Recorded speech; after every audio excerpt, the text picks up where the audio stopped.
Ibu, bapak, saudara-saudaraku rahimakumullah. Kita bersyukur kehadirat Allah Subhanahu wa taala. Kita semua masih dalam kondisi sehat dan bernafas. Kepastian tentang hidup ini tidak ada yang lebih pasti kecuali mati. Bahkan di dalam rentetan sejarah kegaduhan, keributan, kesalahpahaman baik dalam konteks kehidupan publik nasional maupun dalam kehidupan instansi pemerintahan, tengah berlangsung peristiwa kematian. Dari setiap catatan sejarah kehidupan dakwah Islam selalu bertitik tolak pada kontekstualisasi hidup dan kehidupan umat manusia. Berarti apa yang diceramahkan, apa yang didakwahkan oleh para mubalik, para ulama, para ustadz, para buya, konteksnya adalah persoalan-persoalan yang berkaitan dengan kontekstual. Kebetulan Indonesia ini sedang mengalami banyak persoalan. Dari awal rezim ini memerintah sampai hari ini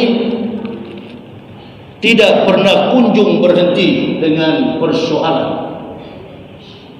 Karena ini adalah merupakan mubahalah.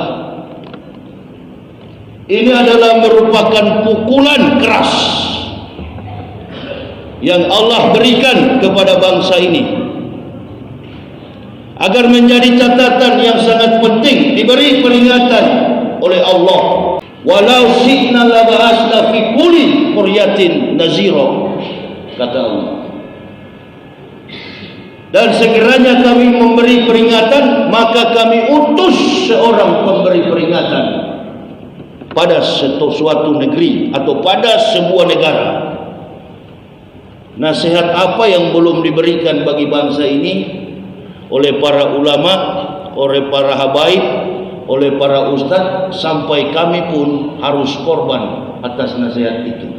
Bahkan dianggap sebagai lawan politik, dianggap sebagai musuh.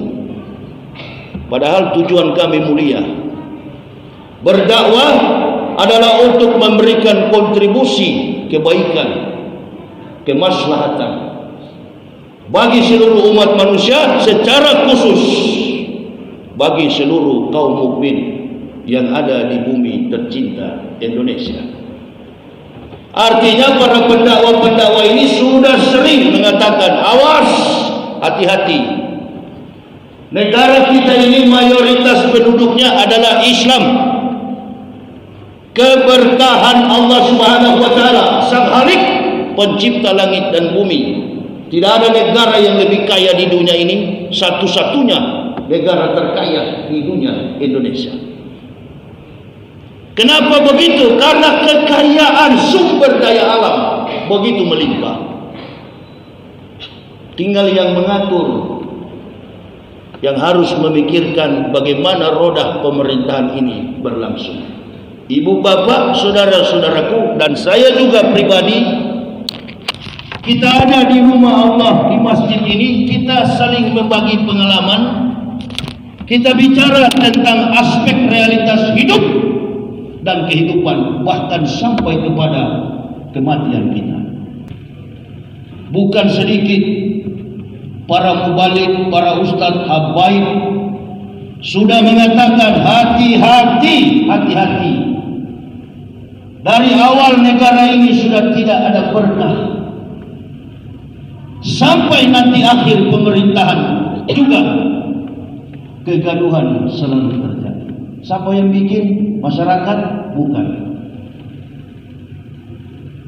Masyarakat Indonesia dikenal santun, taat, dan beradab. Makanya Indonesia menetapkan sebuah nafas dalam falsafah kehidupan kita, Pancasila, kemanusiaan yang adil dan beradab. Manusia yang beradab bergantung kepada akhlak dan moralitas hidupnya. Saya katakan, sering saya katakan kepada anak istri saya, kami sekeluarga mendapat hidayah. Saya selalu katakan, awas, hati-hati. Sekarang kita sudah beragama Islam, maka 3 hal penting yang harus kita lakukan sebagai umat Islam. Tak usah yang berat-berat. Saya tidak menyuruh anak-anak saya hafal 30 juz. Saya tidak menyuruh anak-anak saya supaya menghafal ratusan ribuan hadis. Tidak. Yang saya ajarkan kepada anak istri saya, perintah paling utama dalam Islam, afdalul a'malu as-salatu khams. Amal yang paling utama solat 5 waktu. Jangan pernah kalian tinggalkan. Termasuk saya pribadi, jangan pernah tinggalkan solat 5 waktu. Itu yang pertama. Karena solat ini mencegah dari kemungkaran. Solat mencegah daripada kejahatan. Yang kedua saya katakan, jangan mengambil, jangan memiliki barang yang bukan milikmu sendiri, mencuri, merampok barang orang lain. Yang ketiga saya ajarkan kepada anak istri saya dan saya pribadi, jadilah dirimu sendiri, jangan pernah berusaha menjadi diri dan pikiran orang lain. Jika Allah menghendaki kamu menjadi pejabat, jadilah pejabat, jangan berhati penjahat. Jika kamu ditakdirkan Allah menjadi penjahat, jadilah penjahat yang betul-betul penjahat. Jangan berpura-pura penjahat. Indonesia ini kan sudah dikacaukan dengan pejabat berhati, pejabat berhati penjahat. Penjahat bisa jadi pejabat. Orang tua-tua dulu, pepatah kuno mengatakan, pohon buahnya tidak jauh dari pohon. Kalau bajingan memang bajingan. Kalau maling memang maling. Kalau pembunuh memang pembunuh. Kalau perampok memang perampok. Bergantung pada aspek leadership kepemimpinan. Kita baru melewati yang dinamakan solat Idul Adha. Ada 3 sosok di sana yang menjadi teladan bagi kita: Ibrahim, Ismail, Hajar. Ini merupakan sebuah pertaruhan keimanan, aspek moralitas dalam kehidupan orang beriman. Baru kita memasuki Muharram. Alhamdulillah hillazi Muharrama awal rasidin wajawloha syahrul mubarakan liqaumil mu'minin. Ini berkah bagi kita umat Islam, bulan Muharram. Ada hal apa di dalam Muharram ini? Taubatan nasuha.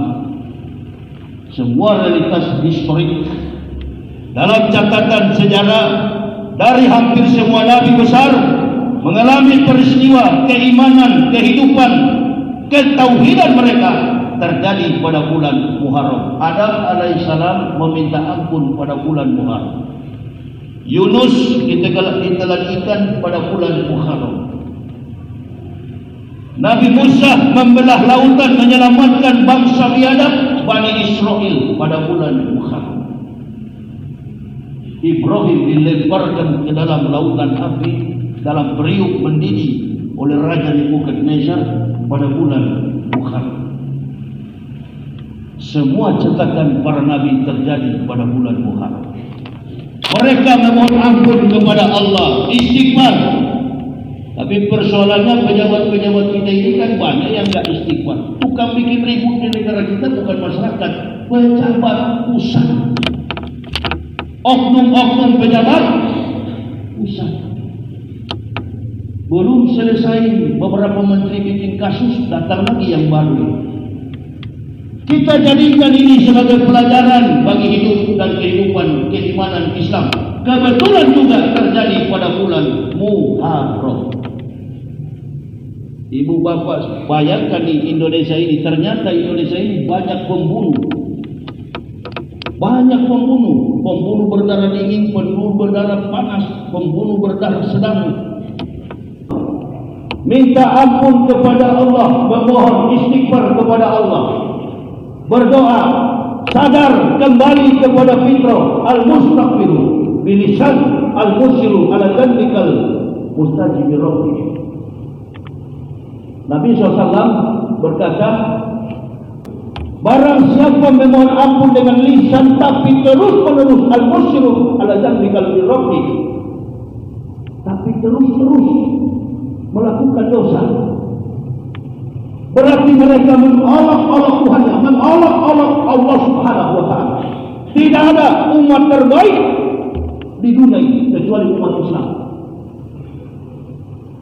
Orang Islam itu begini. Kenapa saya bilang terbaik? Kalau dia bajingan, kalau dia nakal, kalau dia masih preman, dia nggak berani datang ke masjid. Betul apa betul? Betul apa betul? Umat Islam kalau tahu dia tidak layak di hadapan Allah, jangankan ke masjid, teras masjid dia nggak berani. Dia tahu diri. Orang Islam ini kehebatan agama Islam.